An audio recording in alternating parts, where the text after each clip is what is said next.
ഈ അടുത്ത കാലത്ത് ക്ലിനിക്കിൽ ഒരു പേഷ്യൻ്റ് വന്നിരുന്നു. പുള്ളി ഒരു ടീച്ചറായിരുന്നു. ആ പേഷ്യൻ്റ് വളരെ സങ്കടത്തോടുകൂടിയാണ് വന്ന് പറഞ്ഞത്. കാരണം ആ പേഷ്യൻ്റ് വരാനുള്ളൊരു കാരണം പുള്ളിയുടെ ഒരു ഫ്രണ്ട്, അവരുടെ ഒരു റിലേറ്റീവ് നമ്മുടെ അടുത്ത് വന്ന് അസുഖം മാറിയതുകൊണ്ടാണ് വന്നത്. ഡോക്ടറെ വളരെ സങ്കടത്തോട് പറയാം, ഡോക്ടറെ എനിക്ക് വായ്നാറ്റാണ്. കാരണം അതുകൊണ്ട് ഞാനൊരു ടീച്ചറാണ്, അതുകൊണ്ട് എനിക്ക് സ്റ്റുഡൻസുമായിട്ട് സംസാരിക്കാൻ പറ്റുന്നില്ല. സ്റ്റാഫ് റൂമിൽ ഇരുന്ന് കാര്യങ്ങൾ സംസാരിക്കാൻ പേടിയാണ്, ഇല്ലെങ്കിൽ ആൾക്കാരായിട്ട് കമ്മ്യൂണിക്കേറ്റ് ചെയ്യാൻ വളരെ ബുദ്ധിമുട്ടാണ്. ഡോക്ടർ, ഞാൻ എല്ലാ മൗത്ത് വാഷും എല്ലാ സാധനങ്ങളും റെഗുലറായിട്ട് ഉപയോഗിക്കുന്നതാണ്, വളരെ കൃത്യമായിട്ട് ഹൈജീനിക്കായിട്ട് പോകുന്ന ഒരു വ്യക്തിയാണ്, യാതൊരുവിധ ദുശീലങ്ങളില്ലാത്തൊരു വ്യക്തിയാണ്. എന്നിട്ടും ബ്രഷ് ഡെയിലി ഞാൻ ഫുഡ് കഴിച്ചാലും ഇപ്പം സ്കൂളിൽ പോലും ബ്രഷ് കൊണ്ടാണ് പോകാറുള്ളത്, എന്നിട്ട് പോലും എനിക്ക് വായ്നാറ്റം വരികയാണ്. എന്താണ് ഡോക്ടർ അതിൻ്റെ കാരണം? ഞാൻ ആ പുള്ളിയോട് പറഞ്ഞു, ഇതിൻ്റെ വായ്നാറ്റത്തിൻ്റെ യഥാർത്ഥ കാരണം വരുന്നത് കേവലം വായിൽ നിന്നല്ല, അത് വയറുമായിട്ട് ബന്ധപ്പെട്ട ഒരുപാട് കാരണങ്ങളുണ്ട്. അതിൽ ഏറ്റവും പ്രധാനപ്പെട്ടത് വയറുമായി ബന്ധപ്പെട്ടതാണ് അതിൻ്റെ കാരണം. അപ്പോൾ ആ രൂപത്തിൽ വ്യക്തിയെ ട്രീറ്റ് ചെയ്യും, വളരെ എളുപ്പം തന്നെ പൂർണ്ണമായിട്ടും നമുക്ക് മാറ്റിയെടുക്കാൻ പറ്റും. ഞാൻ ഡോക്ടർ സയ്യിദ് മുഹസിൻ. ഇന്ന് നമ്മൾ സംസാരിക്കാൻ പോകുന്ന വിഷയം വായ്നാറ്റത്തിൻ്റെ കാരണം എന്താണ്, ഏത് തരത്തിൽ അത് നമുക്ക് പരിഹരിക്കാം, എന്തൊക്കെ രൂപത്തിൽ അത് വരാതിരിക്കാനുള്ള മുൻകരുതൽ എടുക്കാം എന്നാണ് സംസാരിക്കുന്നത്.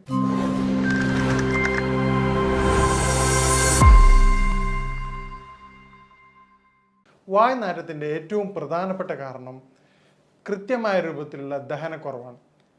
ദഹനക്കുറവ് കാരണം വായ്നാറ്റുള്ള വ്യക്തികളെ നമ്മൾ പരിശോധിക്കുകയാണെങ്കിൽ 90% രോഗികളും അവർ കഫവുമായി ബന്ധപ്പെട്ട രോഗികളായിരിക്കും. അവർക്ക് കഫത്തിൻ്റെ ബുദ്ധിമുട്ട് ഉണ്ടാവാറുണ്ട്. കഫത്തിൻ്റെ വർധനവ് ശരീരത്തിൽ ദഹന പ്രക്രിയ അത് വളരെയധികം വീക്കാക്കും.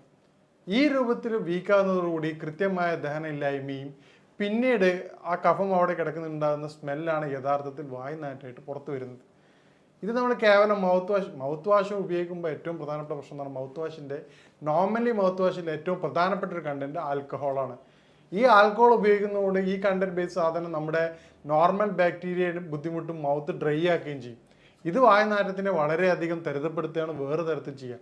ടെമ്പററി സൊല്യൂഷൻ എന്നുള്ള അടിസ്ഥാനത്തിൽ ആ ഒരു സമയത്ത് മാത്രം മാറ്റം ഉണ്ടായി. അപ്പോൾ ഈ തരത്തിൽ കൃത്യമായ രൂപത്തിൽ ചെയ്യുന്ന വ്യക്തികൾ ഈ രൂപങ്ങൾ സ്വീകരിക്കുമ്പോൾ അത് ഗുണത്തേക്കാളേറെ ദോഷമാണ് ഉണ്ടാവുക. അപ്പോൾ എന്താണ് അതിൻ്റെ കാരണങ്ങൾ എന്ന് നമുക്ക് പരിശോധിക്കാം. മേൽ പറഞ്ഞതുപോലെ ഈ കഫത്തിൻ്റെ ബുദ്ധിമുട്ട് ഉണ്ടാക്കുന്നതിൻ്റെ കാരണമായിട്ടുള്ള കൃത്യമായ സമയത്തല്ലാതുള്ള കുളികൾ, പിന്നീട് ഈ കഫത്തിൻ്റെ പ്രയാസങ്ങൾ വരുമ്പോൾ ശരീരത്തിൽ ഉദാഹരണത്തിന് ഏറ്റവും പ്രധാനമായിട്ട് കണ്ടുവരുന്ന പ്രശ്നമാണ് അലർജി.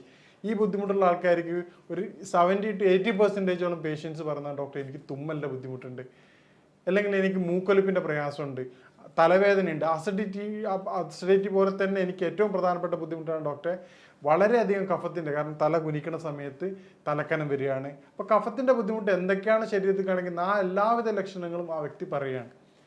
അപ്പോൾ ഈ കാര്യം നമ്മൾ പറയുമ്പോഴാണ് അവർ പറയുന്നത് ഡോക്ടർ ഇതെനിക്കുണ്ട്. അപ്പോൾ കഫം വരാതിരിക്കാൻ എന്തൊക്കെ ശ്രദ്ധിക്കുക എന്നുള്ളത് നോക്കുകയാണെങ്കിൽ നമുക്ക് വായ്നാറ്റം ഒരുവിധം വരെ നമുക്ക് പരിഹരിക്കാം. അതിനുള്ള മാർഗ്ഗങ്ങൾ നമ്മൾ അവസാനം വിശദമായിട്ട് വിശദീകരിക്കുന്നതാണ്. ഇനി മറ്റൊരു പ്രധാനപ്പെട്ട കാരണമാണ് കോൺസ്റ്റിപ്പേഷൻ. കൃത്യമായ ശോധനയില്ലായ്മ വായ്നാറ്റത്തിൻ്റെ മറ്റൊരു പ്രധാനപ്പെട്ട കാരണമാണ്. കാരണം ഇന്നത്തെ ലൈഫ് സ്റ്റൈൽ കൊണ്ട്, കൃത്യമായ ഉറക്കക്കുറവില്ലാത്തത് കൊണ്ട്, രാത്രി വളരെ വൈകിട്ട് ഉറങ്ങുകയും രാവിലെ ലേറ്റായിട്ട് എഴുന്നേൽക്കുകയും ചെയ്യുന്നതിലൂടെ ദഹന പ്രക്രിയ വളരെ കുറവാണ്.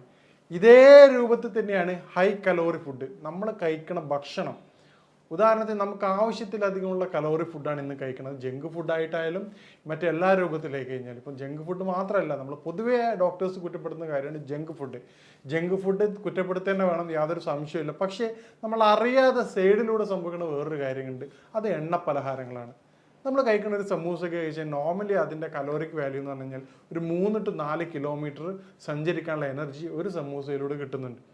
ഈ തരത്തിൽ നമ്മൾ ചായ കുടിക്കുന്ന സമയത്ത് 3-4 സമൂസ അല്ല 2-3 സമൂസ കഴിച്ച് ആ വ്യക്തി വരെ ബൈക്കിലാണ്, ആ തൊട്ടടുത്ത ഓഫീസ് പോയിട്ട് വീണ്ടും വെറുതെ ഇരിക്കുകയാണ്. പിന്നീട് കഴിക്കുന്ന ബർഗർ, അതുപോലെ ഓരോ ഫുഡ് കഴിക്കുന്നത് ഹൈ കലോറി ഫുഡാണ്.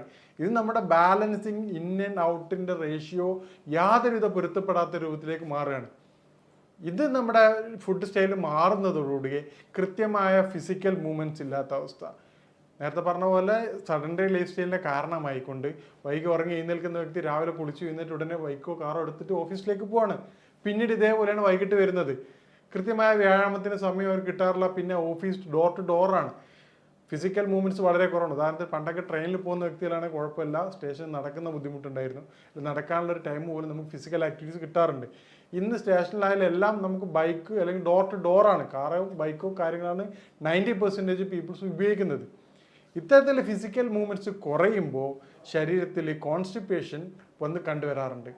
ഇത് വായുനാറ്റത്തിൻ്റെ പ്രധാനപ്പെട്ട ഒരു വില്ലനാണ്. അപ്പം നിങ്ങൾക്ക് ഈ കോൺസ്റ്റിപ്പേഷൻ കൊണ്ടാണ് വായുനാറ്റം വരുന്നത്. വായുനാറ്റമുള്ള വ്യക്തികൾ കോൺസ്റ്റിപ്പേഷൻ അടിയന്തരമായിട്ട് ക്ലിയർ ചെയ്യേണ്ടതാണ്. അപ്പോൾ കോൺസ്റ്റിപ്പേഷൻ ക്ലിയർ ചെയ്യേണ്ട കാര്യം നമ്മൾ അവസാനം വിശദമായിട്ട് സംസാരിക്കുന്നുണ്ട്. പിന്നീട് ഉണ്ടാവുന്ന ഏറ്റവും പ്രധാനപ്പെട്ട ഒരു കാര്യമാണ് DNS, ഡീവിയേറ്റഡ് നാസൽ സിസ്റ്റം.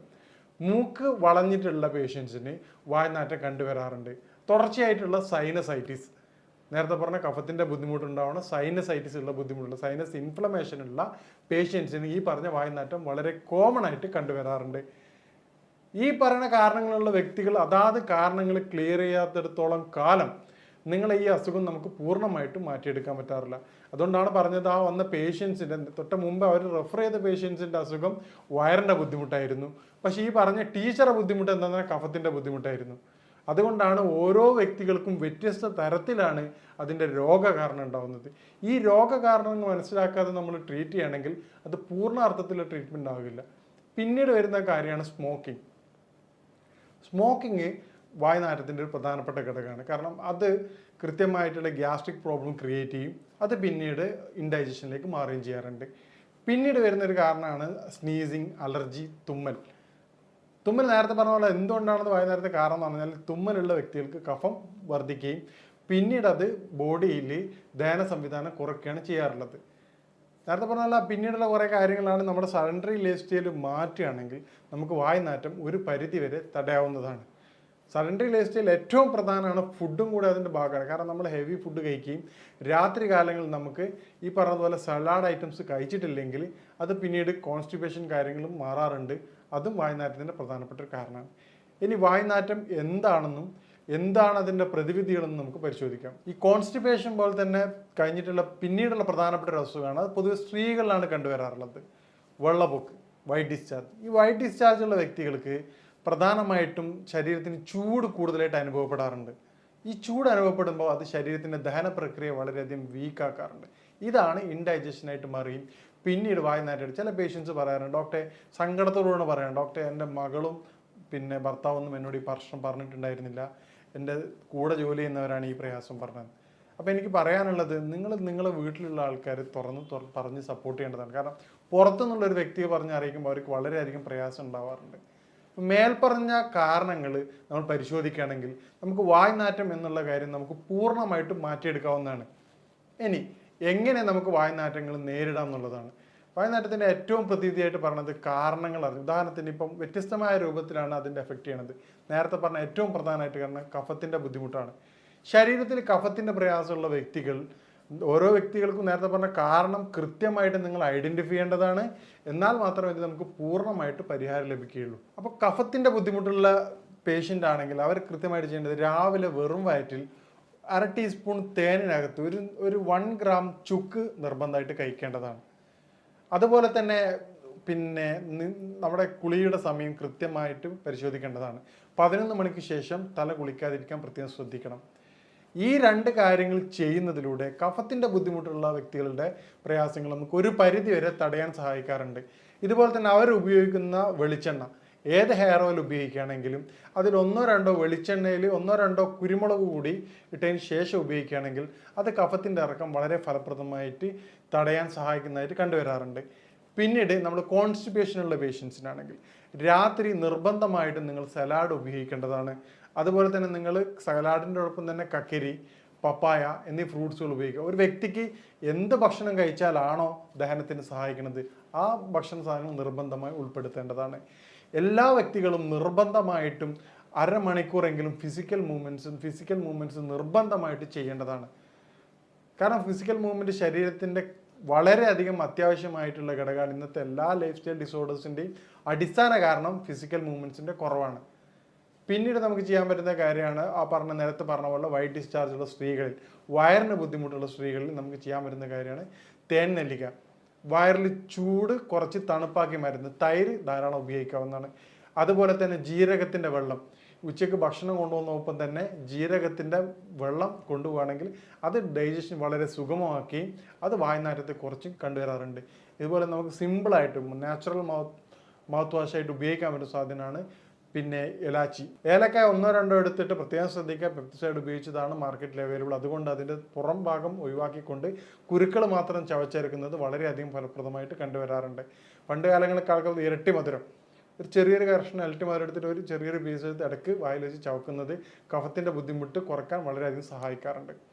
ഈ തരത്തിലൂടെ കൺട്രോൾ ചെയ്യുകയാണെങ്കിൽ നമുക്ക് വായ്നാറ്റം എന്നുള്ളത് വളരെ എളുപ്പം തന്നെ പൂർണ്ണമായിട്ട് മാറ്റിയെടുക്കാവുന്നതാണ്. ഇനി വായ്നാറ്റം നേരത്തെ പറഞ്ഞതുപോലെ നമ്മുടെ പേഷ്യൻസിന് മാറുന്നതിൻ്റെ കാരണം അവരുടെ യഥാർത്ഥ കാരണം കണ്ടെത്തുന്നതിലൂടെയാണ്. മേൽപ്പറഞ്ഞ കാരണങ്ങളിലൂടെ നമുക്ക് വായ്നാറ്റത്തിൻ്റെ കാരണം മനസ്സിലാക്കിക്കൊണ്ടാണ് നമ്മുടെ ക്ലിനിക്കുകളിൽ രോഗികളെ പരിശോധിച്ച് കൃത്യമായ ചികിത്സ കൊടുക്കുന്നത്. ഇതിലൂടെയാണ് നമുക്ക് പൂർണ്ണമായിട്ട് അത് മാറ്റം കൊടുക്കാവുന്നത്. അപ്പം നിങ്ങൾക്കും നിങ്ങളുടെ കാരണം കണ്ടെത്തിക്കൊണ്ട് പൂർണ്ണമായിട്ടും അതിൻ്റെ പരിഹാരം നേടുകയാണെങ്കിൽ നിങ്ങൾക്കും വായ്നാറ്റം പൂർണ്ണമായിട്ട് മാറ്റാവുന്നതാണ്. ഞാൻ പറഞ്ഞതുപോലെ എന്താണ് നിങ്ങളുടെ വായ്നാറ്റത്തിൻ്റെ കാരണം എന്നുള്ളത് നിങ്ങൾ കൃത്യമായിട്ട് മനസ്സിലാക്കുക. ഈ രൂപത്തിൽ മനസ്സിലാക്കിയിട്ട് അതിൻ്റെ പ്രതിവിധി തേടുകയാണെങ്കിൽ നിങ്ങളുടെ വായ്നാറ്റം നിങ്ങൾക്ക് പൂർണ്ണമായിട്ടും മാറ്റാവുന്നതാണ്. ഇനി ഇതുമായിട്ട് ബന്ധപ്പെട്ട സംശയങ്ങളും കാര്യങ്ങളും നിങ്ങൾക്ക് ബന്ധപ്പെടാവുന്നതാണ്. ഇനി മറ്റൊരു വിഷയമായിട്ട് കാണാം. നന്ദി.